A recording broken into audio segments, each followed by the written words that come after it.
สวัสดีพี่น้องกับจากวัวดาวคือเก่าเนาะมื้อนี้สิมาเปลี่ยนบอร์ดเนาะเปลี่ยนบอร์ดไปแล้วของทีวีซอมทีวี LG 75นิ้วเนาะเปลี่ยนบอร์ด PCB main นี่เนาะนี่เป็นบอร์ดตัวเก่าเนาะบอร์ดตัวใหม่เปลี่ยนเข้าไปแล้ว เปิดขึ้นมาได้แล้ว แต่ว่าเห็นยังบ่ได้ตอนนี้หน้าจอขึ้น Factory Mode How to go to user เนาะโหมดก็คือว่าให้เฮาไปอัปเดตซอฟต์แวร์จากข้อมูลใส่โหลดใส่ USB แล้วมาใส่เนาะตอนนี้ยังบ่ทันได้โหลดมาเทื่อเดี๋ยวเฮาจะเข้าไปทำการโหลดกันเนาะตามข้อมูลที่ให้มาเนาะตามนี้เนาะเข้าไปโหลดซอฟต์แวร์ก่อนเนาะปึ๊บนี่นะหลังจากเขาเอาแฟลชไดร์ USB เสียบเข้าไปแล้วเขาก็จะมาเลือกเอาไซส์โมเดลแล้วซอฟต์แวร์มันจะขึ้นมาทางนี้เนาะมันจะบอกให้มีหลายโซนเนาะจะเป็นโซนอเมริกาโซนแอฟริกาโซนเอเชียรัสเซียโซนยุโรปมีอย่างไรเนาะเขาก็เลือกเอาโซนเขาก็คือโซนเอเชียเนาะเขาก็คลิกเอาโหลดเอาเนาะเป็นไฟล์แล้วเขาก็มาแตกมันเป็นซิปเนาะที่โหลดมานี่นะโหลดมาแล้ว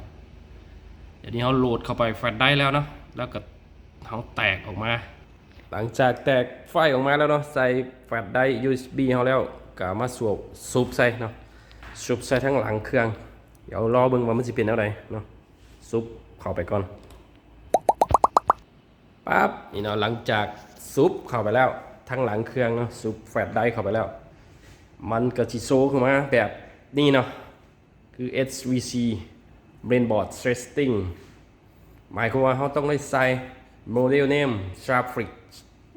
ใส่โมเดลและ Graphic ให้มันครบเนาะแล้วก็ตี Serial Number ของเครื่องทั้งด้านหลังเครื่องเนาะมีสติ๊กเกอร์ทางด้านหลังแล้วเขาก็ตีเข้าไปมันครบเนาะ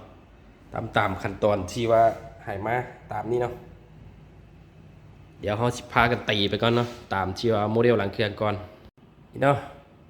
หลังจากตีโมเดลใส่ซีเรียลใส่เนาะขึ้นเขาก็มาไว้ตัวนี้มันจะขึ้นจุโอเคหมายถึงว่าถูกต้องไว้โอเคได้เรื่องinstall เลยบาดนี้ปั๊บ Are you sure you want to install yes เนาะมั่นใจแล้วใส่ไปเลยนี่ถือว่าเรียบร้อยลองเปิดขึ้นมาเบิ่งไหมบาดนี้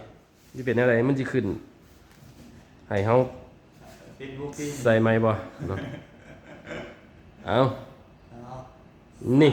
เรียบร้อยบาดนี้ Race OS ขึ้นมาแล้วถือว่าบ่ขึ้นมาแบบเก่าแล้วเนาะบ่ขึ้นมาให้เฮาต้องอัปเกรดใหม่ถือว่าเฮาเก็บเฟิร์มแวร์เข้าไปใส่ใหม่แล้วตอนนี้กำลังบูตขึ้นมาอยู่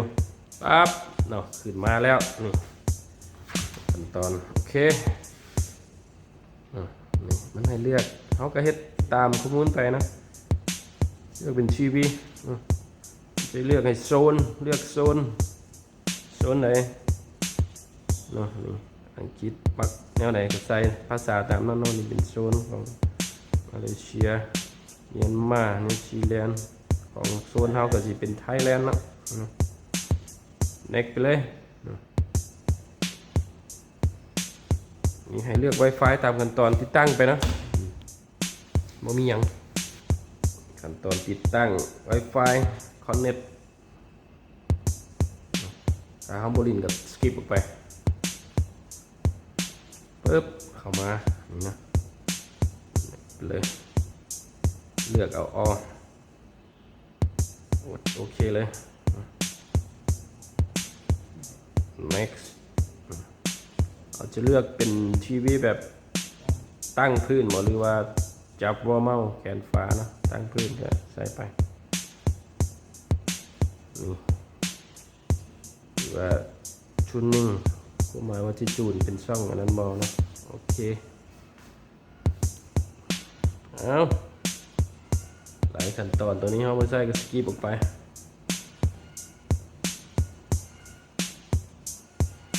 รอแป๊บนึงโอเค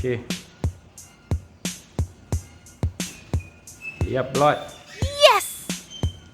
ถือว่าใช้งานได้เลยไม่มีปัญหาเนาะต้องได้หลังจากเปลี่ยนบอร์ดต้องได้อัปเกรด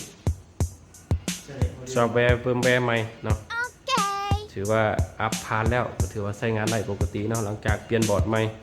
โมเมนต์เปลี่ยนมาแล้วสิใช้งานได้โมเมนต์เลยเนาะหลังจากทดสอบแล้วเนาะเรามาลองลิ้นเบิ้งแบบนี้เนาะเอาไปลิ้นเบิ้งตัวใดก็ได้เนาะถือว่ามีซ่องไหลอยู่เอาไปลิ้นเลย